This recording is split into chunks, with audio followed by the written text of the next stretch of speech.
Ministria e Ekonomisë, Kulturës dhe Inovacionit mes 12 shkollave profesionale në shkallë vendi ka miratuar një investim të konsiderueshëm në qindra mijëra euro edhe për shkollën e mesme profesionale Hamdi Bushati Shkodër. Territori që do shfrytëzohet është pikërisht mjedisi që ofron kamera pranë kësaj shkolle. Nën drejtoresha e kësaj shkolle Enkeleda Laçej sqaron se ku do të përqendrohet ky investim. Do të bëhet një katë e gjysmë palestër. Si për këti një katë e gjysmë do t'jetë ambient rekreative për nxënësit e shkollës me tavolina, me karrike që nxënësit të rinë në momentet e lira të shkollës kur kanë pushim. Pastaj do bëhet edhe një pjesë tjetër që do t'jetë 4 kate godit, edhe do t'ketë një, ne kemi quajtur multipurpose hall, që është një ambient aktivitetesh.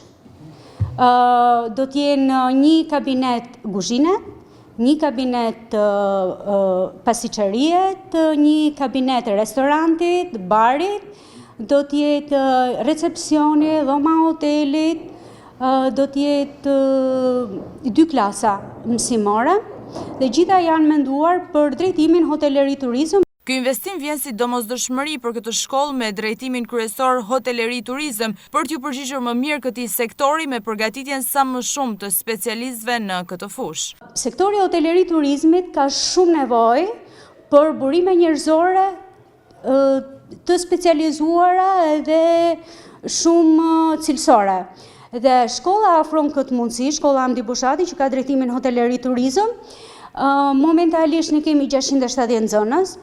Jemi mbi kapacitetet që ka shkolla. Shkolla ka kapacitet për të mbajtur tek 500 nxënës, jo më shumë, plus që gjithmonë është fokus në arsimi profesional dhe ne na duhen patjetër laboratore me standarde profesionale, përderisa pretendojmë që të ofrojmë burime njerëzore, cilësore në këtë sektorin e turizmit në Shkodër. 4 vite më parë, godina e shkollës së mesme profesionale Hamdi Bushati Shkodër rikonstruktua nga themelet, ku investuan rreth 1 milion euro. Projekti në vazhdim, i miratuar nga Ministria e Ekonomisë, Kulturës dhe Inovacionit, është një tjetër investim që i shtohet kësaj shkolle për t'i paraprirë sa më shumë zhvillimit të sektorit të hoteleri turizmit.